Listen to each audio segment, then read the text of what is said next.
Hello friends, स्वागत है आप सभी का हमारे इस नए वीडियो में।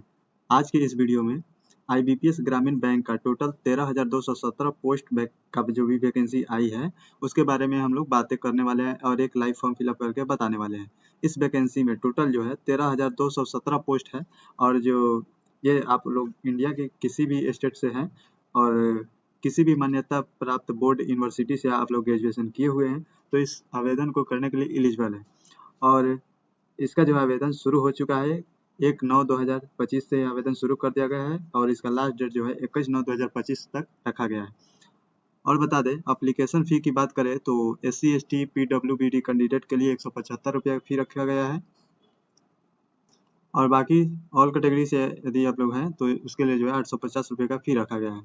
चलिए तो मैं एक लाइव फॉर्म फिलअप करके बताता हूँ, स्टेप बाय स्टेप आप फॉर्म को फिलअप कर सकते हैं वीडियो को देख करके। कोई भी समझ में नहीं आया वो वीडियो वेबसाइट के माध्यम से आप लोग इस पोर्टल पर आ जाइएगा और यहाँ पर क्लिक हियर न्यू रजिस्ट्रेशन का ऑप्शन है, इस पर क्लिक कर लीजिएगा। इसका लिंक मेरे वीडियो के डिस्क्रिप्शन में भी दे दिया हूँ, वहाँ से भी आप लोग डायरेक्ट क्लिक करके आ सकते हैं। यहाँ पर अपना नाम फिलअप कर लेना है और यहाँ पर उसी नाम को यहाँ पर कंफर्म कर देना है। यदि मिडिल नाम है तो दीजिए, नहीं तो छोड़ दीजिए। यहाँ पर लास्ट नेम में जैसे कि कुमार पंडित या भी जो भी टाइटल होता है लास्ट नेम में उसको दे दीजिए यहाँ पर और उसी को यहाँ पर कंफर्म कर लीजिएगा। जैसे कि मैं एग्जांपल के लिए यहाँ पर डेमो बता देता हूँ। जो भी लिखिएगा उसको कैपिटल लेटर में ही लिखिएगा।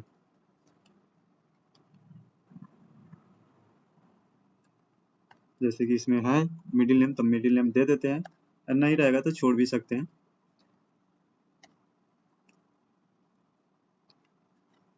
उसके बाद में यहाँ पर स्क्रॉल डाउन करेंगे, जो भी मोबाइल नंबर हो उसको फिलअप कर लीजिएगा।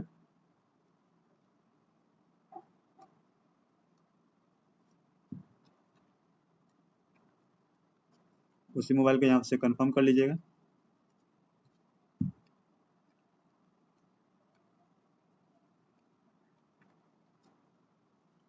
यदि अल्टरनेटिव मोबाइल नंबर एक है कोई तो इस यहाँ पर दीजिए, नहीं अन्यथा छोड़ भी सकते हैं। उसके बाद में यहाँ ईमेल आईडी को फिलअप कर लीजिएगा। ईमेल आईडी को इस तरह से फिलअप करके यहाँ से डोमेन को सेलेक्ट कर लीजिएगा जो भी है आपके ईमेल में और यहाँ से उसी ईमेल को पूरा फिलअप कर लीजिएगा। कंफर्म हो जाएगा ईमेल आईडी। इस कैप्चा को यहाँ पर फिलअप कर लीजिएगा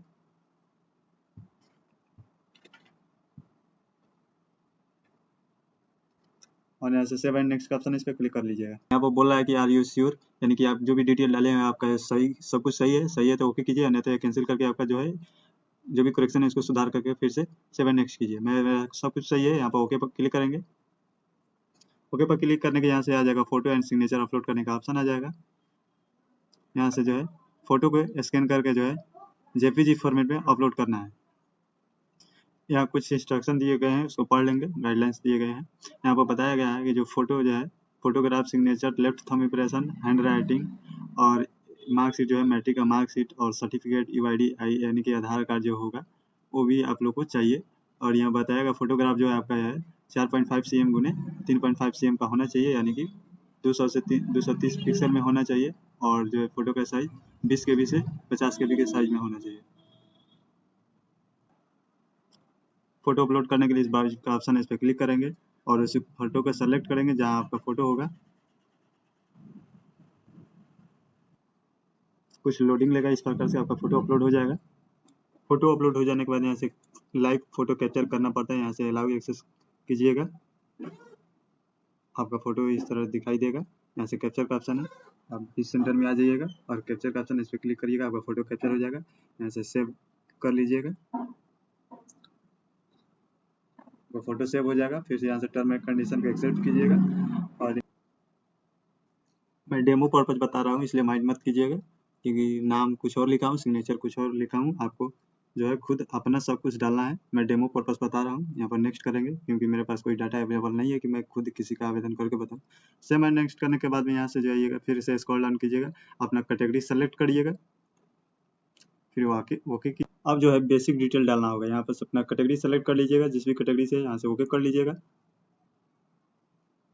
फिर से यहाँ से डिसेबिलिटी के बारे में पूछ रहा है। यदि आपके शरीर में डिसेबिलिटी 40% है तो यस कीजिए, अन्यथा नो कर दीजिए। यदि यस करते हैं तो जो भी विकलांग कैंडिडेट है वो अपने अनुसार से इसको जो है फिलअप कर लेंगे। मेरे केस में नहीं है तो नो कर लेंगे। यदि नो करते हैं तो यहाँ पर सारे जो है ऑप्शन जो है हाइड कर दिए जाएंगे। उसके बाद यहाँ से पूछा जा रहा है, इसको भी आप लोग को नो कर लेना है। और नो करके यहाँ पर जो है रिलीजन पूछा जा रहा है, आप अपने धर्म को सेलेक्ट कर लीजिएगा और इसको नो कर लीजिएगा। और यहाँ से पूछा जा रहा है गवर्नमेंट सर्विस का जो है भी है इंस्ट्रक्शन दिया गया है, इसको भी नो कर लीजिएगा। यहाँ पे क्या एक सर्विसमैन है तो यस कीजिए, या नहीं तो नो कर लीजिए। यहाँ पर फिर डिसेबल एक सर्विसमैन है, यस है तो यस कीजिए, नहीं तो नो कर लीजिए। फिर से यहाँ से जो है यदि यस करते हैं तो यहाँ पर सारा डिटेल भरा जा रहा है कि भरा जाएगा आपको कब से कब यहाँ पर आप लोग एम्प्लॉय रहे हैं, जॉब किए हुए हैं। Are you dependent of service man filled into action, इसको भी नो कर लीजिएगा। और जो है नीचे आइएगा स्क्रॉल डाउन करके तो यहाँ पूछे are you operate for the CWE, CRPF, RRB earlier. ओहो, यहाँ पर पूछा जा रहा है कि आप किसी भी RRB के एग्जाम में जो है कितना अटेम्प्ट किया है उसके बारे में पूछा जा रहा है। यदि यस करते हैं तो यहाँ पर सभी को आपको सेलेक्ट कर लेना है किस किस एग्जाम में कई बार अटेम्प्ट किया है उसके बारे में दिया गया है। अन्यथा ये जरूरी भी नहीं है, इसे नो ही कर लीजिएगा, कोई इससे कोई आपको जो वरीयता नहीं मिलने वाला है। स्क्रॉल डाउन कीजिएगा, नीचे आइएगा तो अपना नेशनलिटी चूज कर लीजिएगा, इंडिया ही रहेगा नेशनलिटी में। फिर यहाँ पर अपना स्टेट चूज कर लीजिएगा। फिर आप ये वाला ऑप्शन यदि सेलेक्ट करते हैं, आपको ये एग्जाम सेंटर का है, किस शहर में आपका एग्जाम देना चाहते हैं वो अपने अनुसार नज़दीक में सेलेक्ट कर लीजिएगा। और फिर से यहाँ जो है क्या बोला, centre of prelims examination preference, यानी दूसरा प्रेफरेंस देना है। यदि मुजफ्फरपुर सेलेक्ट कर लिए तो उसी प्रकार से अपना दूसरा फिर से एक जिला सेलेक्ट कर लीजिएगा नियरेस्ट। और सेलेक्ट करने के बाद यहाँ से जो है आपका जो है थर्ड प्रेफरेंस देना है। सॉरी, ये क्या है, यहाँ मेंस के लिए ये जो है जो प्रीलिम्स एग्जाम के लिए है और ये मेंस एग्जाम के लिए। तो मेंस एग्जाम के लिए भी अपना शहर चूज कर लीजिएगा, दो प्रेफरेंस देना है आपको। यदि ये सेम शहर देना चाहते हैं तो सेम भी शहर दे सकते हैं, लेकिन अलग अलग दीजिएगा। उसके बाद में जो है यहाँ से टिक कर लीजिएगा। टिक करिएगा तो यहाँ से पूछा जा रहा है कि अभी कौन एग्जाम सेंटर पर कौन सा डॉक्यूमेंट लेकर जाने वाले हैं। तो मेरे केस में आधार कार्ड रहेगा, आधार कार्ड ही बेस्ट रहेगा, आधार कार्ड ही सेलेक्ट कर लीजिएगा।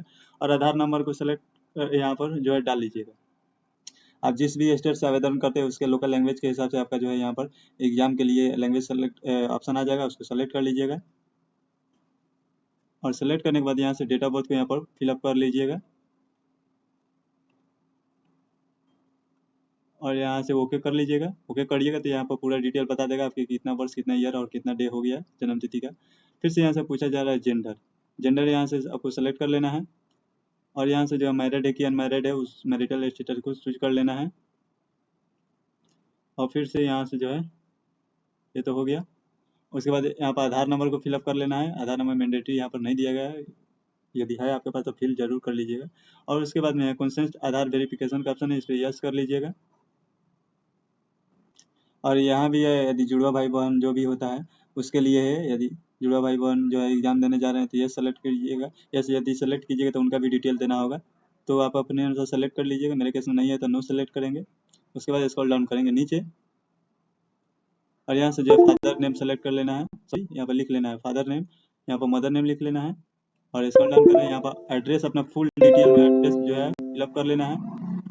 और यहाँ से जो है स्टेट सेलेक्ट कर लेना है और यहाँ से डिस्ट्रिक्ट को सेलेक्ट कर लेना है। और यहाँ से पिन कोड को फिलअप कर लेना है। और ये यहाँ से टिक कर लीजिएगा तो आपका परमानेंट एड्रेस जो भी यहाँ पर फिलअप किए होइएगा वो जो है यहाँ पर सब कुछ सेम आ जाएगा।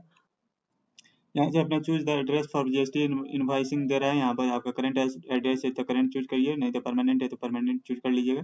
परमानेंट ही मेरा है बिहार का तो सेलेक्ट कर लेंगे। उसके बाद में जो है यहाँ से फी पेमेंट करने का ऑप्शन आ जाएगा। यहाँ जो है वैलिडेट फॉर योर डिटेल, एक बार चेक पे क्लिक करेंगे, जैसे ही वैलिडेट करेंगे यहाँ पर जो है वेरीफाई सक्सेसफुल हो जाएगा। उसके बाद में सेव एंड नेक्स्ट करेंगे। सेव एंड नेक्स्ट करने के बाद में यहाँ से जो है सेव एंड नेक्स्ट हो जाएगा आपका। अब यहाँ पर एजुकेशन डिटेल डालना है, यहाँ पर 10th जो भी यूनिवर्सिटी या बोर्ड से किया है उस यूनिवर्सिटी या बोर्ड का नाम लिख लेना है। फिर यहाँ से किस डेट को पास किए हैं मार्कशीट के नीचे होगा उसको लिख लेना है कैलेंडर के हिसाब से सेलेक्ट करके। फिर यहाँ से कितना प्रतिशत अंक प्राप्त किए हैं आप देख लीजिएगा और यहाँ पर लिख लीजिएगा। और कौन सा डिवीजन से पास किया है उस डिवीजन को यहाँ पर फर्स्ट या सेकंड थर्ड जो भी हो उसको सेलेक्ट कर लीजिएगा। फिर से यहाँ से ग्रेजुएशन डिटेल डालना है, किस यूनिवर्सिटी या बोर्ड से ग्रेजुएशन किए हैं। यदि नहीं भी डालते हैं तो यहाँ पर रेड स्टार के यहाँ पर नहीं दिया गया ऑप्शन, बाद में आपसे डॉक्यूमेंट लिया जाएगा, अभी जो है यहाँ पर नहीं मांगा जा रहा है। तो यदि है तो आपके पास फिलअप कर लीजिए बोर्ड यूनिवर्सिटी का नाम लिख करके, यहाँ पर डिग्री सेलेक्ट कर लीजिएगा, जिस भी डिग्री से आप कौन सा डिग्री से आप जो है ग्रेजुएशन किए हैं। उसके बाद में यहाँ पर सब्जेक्ट चूज कर लेना है, कौन सा सब्जेक्ट लेकर आप जो है ग्रेजुएशन किए हैं। फिर से पूछा जा रहा है यहाँ पर किस डेट को पास किया है, मार्कशीट के हिसाब से सेलेक्ट करके कैलेंडर में ले लीजिएगा। और यहाँ से मार्कशीट कितना अंक जो होगा उस अंक से प्रतिशत निकाल करके यहाँ पर फिलअप कर लीजिए कितना प्रतिशत अंक प्राप्त किए हैं। फिर से जो है यहाँ पर क्लास ग्रेड यहाँ पर सेलेक्ट करके लिख लेना है कि फर्स्ट सेकंड या फिर थर्ड कौन सा डिवीजन किए हैं उसको सेलेक्ट कर लीजिएगा, या फिर पास है उसको सेलेक्ट कर लीजिएगा। पोस्ट ग्रेजुएशन है तो उसका भी डिटेल डाल दीजिए। उसी प्रकार से प्रोफेशनल क्वालिफिकेशन और भी कोई क्वालिफिकेशन है तो यहाँ पर दे सकते हैं। अब बारी आता है यहाँ पर जो है do you have operating and working knowledge in computer system, क्या आपके पास में जो है कंप्यूटर सिस्टम का नॉलेज है, तो आप अपने से यहाँ जो है डिग्री को सेलेक्ट कर लीजिएगा, कौन सा डिग्री आप किए हुए हैं, और सेलेक्ट करके जो है अपना डिटेल डाल दीजिएगा। यदि नहीं किया है तो नो भी सेलेक्ट कर सकते हैं। और जो है नीचे ये स्क्रॉल डाउन करके तो यहाँ पर पूछ रहा है वर्क एक्सपीरियंस, क्या आपके पास वर्क एक्सपीरियंस है, यदि है तो उसका डिटेल यहाँ पर फिलअप कर दीजिए, अन्यथा छोड़ दीजिए। और जो है नीचे ये स्क्रॉल डाउन करके तो यहाँ पर लैंग्वेज नो पूछ रहा है कि यदि आपके लैंग्वेज जानकारी है, तो यहाँ पर पूछ रहा है, मेरे पास हिंदी सेलेक्ट करता हूँ पहले। रीड यानी पढ़ना, यहाँ पर पढ़ सकते हैं तो रीड टिक कर लीजिए तो ग्रीन हो जाएगा। फिर उसी प्रकार से यहाँ लिख सकते हैं तो यहाँ पर इसको भी ऑन कर लीजिए, यदि बोल सकते हैं तो इसको भी ऑन कर लीजिए। उसके बाद में जो है इंग्लिश सेलेक्ट कर लीजिए। उसी प्रकार से इंग्लिश यदि रीड पढ़ सकते हैं तो यस कीजिए, अन्यथा छोड़ दीजिए। लिख सकते हैं तो यस कीजिए, और स्पीक बोल सकते हैं तो यस कीजिए, या नहीं बोल सकते तो इसको नो भी कर सकते हैं आप अपने अनुसार। फिर से तीसरा में जो है दो ही ऑप्शन है यहाँ पर, हिंदी या इंग्लिश का, आप आपके स्टेट के अनुसार ये खुलेगा। तो उसी प्रकार से मैं सभी को आप अपने अनुसार लिख लेंगे, सेलेक्ट कर लेंगे, ऑन कर लेंगे इसको। सभी डिटेल डाल देने के बाद वैलिड योर डिटेल का ऑप्शन इस पर क्लिक करेंगे, यहाँ से वेरीफाई सक्सेसफुल हो जाएगा, ओके करेंगे और सेव एंड नेक्स्ट करेंगे। जैसे ही सेव एंड नेक्स्ट करेंगे अगला पेज जो है आपका ओपन हो जाएगा, पर व्यू दिखाया जाएगा आपका। सभी डिटेल को चेकआउट कर लेंगे, और चेकआउट करने के बाद में मैं सभी को हाइड कर लिया हूँ सिक्योरिटी पर। और यहाँ से जो है कंप्लीट रजिस्ट्रेशन का ऑप्शन है, इस पर क्लिक करेंगे। उससे पहले यहाँ से टर्म एंड कंडीशन को एक्सेप्ट करना है। इसको तो आई एग्री कर लेंगे, लेकिन इसको बोला जा रहा है यदि इसको आई एग्री करते हैं तो इसको नहीं कर पाएंगे, और यदि इसको करते हैं तो इसको नहीं कर पाएंगे, क्योंकि यहाँ पर बताया गया है यदि आपका जो सभी डिटेल यहाँ पर डाले हैं आईडी प्रूफ के साथ में मैच करता है तो एग्जाम सेंटर पर आपको लेकर जाना होगा उसी आईडी को। यदि मैच नहीं करता है तो इसको सेलेक्ट कर लीजिए, और जो मैच करता है वो दोनों, और ये जो डिटेल डाले हैं वो भी आईडी दोनों लेकर जाना होगा, इसलिए सब कुछ अपने अनुसार डाल लीजिएगा।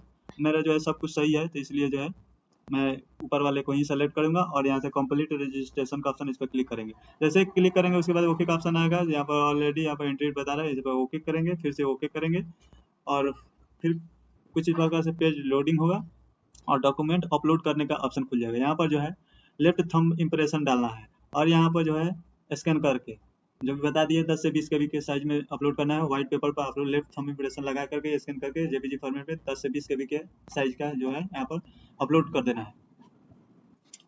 यहाँ से जो है लेफ्ट थंब इम्प्रेशन का जो है स्कैन कॉपी करके आपको यहाँ पर सेलेक्ट करके अपलोड कर लेना है जेपीजी फॉर्मेट में 10 से 20 kb के साइज में स्कैन करके। उसी प्रकार से हैंड राइटिंग आप लोग को नहीं बताया, हैंड राइटिंग हम बता देते हैं, और उसको भी यहाँ पर अपलोड कर लेना है। और यहाँ पर जो है एसएससी का मार्कशीट जो है, सॉरी मैट्रिक का मार्कशीट यहाँ पर बता रहा है, एसएससी वही हुआ, और मैट्रिक का मार्कशीट पीडीएफ साइज में जो है पीडीएफ फॉर्मेट में स्कैन कॉपी करके यहाँ पर भी अपलोड कर देना है। यहाँ पर टर्म एंड कंडीशन को एक्सेप्ट कर लेना है। फिर यहाँ पर पूछा जा रहा है कि आप डॉक्यूमेंट जो है डिजी लॉकर से अपलोड करना चाहते हैं तो यस कीजिए, अन्यथा नो कर लीजिए, और इस वाले कैप्चा को यहाँ पर फिलअप करके सेव एंड नेक्स्ट करेंगे। सेव एंड नेक्स्ट का ऑप्शन आएगा, यहाँ पर जो है एडिट करना चाहते हैं तो कैंसिल करके आप एडिट भी कर सकते हैं, अन्यथा सब कुछ सही है तो श्योर है तो ओके कर लीजिए। ओके करने के बाद में जो है आपका पेमेंट का ऑप्शन खुल जाएगा। आपको आप जिस भी माध्यम से पेमेंट करना चाहते हैं उसको सेलेक्ट कर लीजिएगा किसी एक को, और यहाँ पर इस वाले कैप्चा को यहाँ पर फिलअप करके सबमिट कीजिएगा, और यहाँ से ओके कीजिएगा।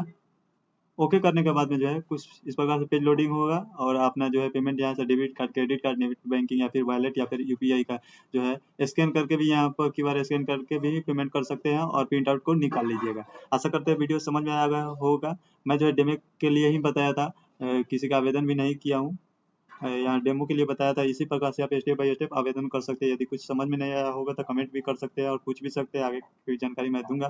चैनल पर नए हो तो चैनल को जरूर सब्सक्राइब कीजिएगा। मिलते हैं नेक्स्ट वीडियो में, तब तक के लिए बाय, थैंक यू।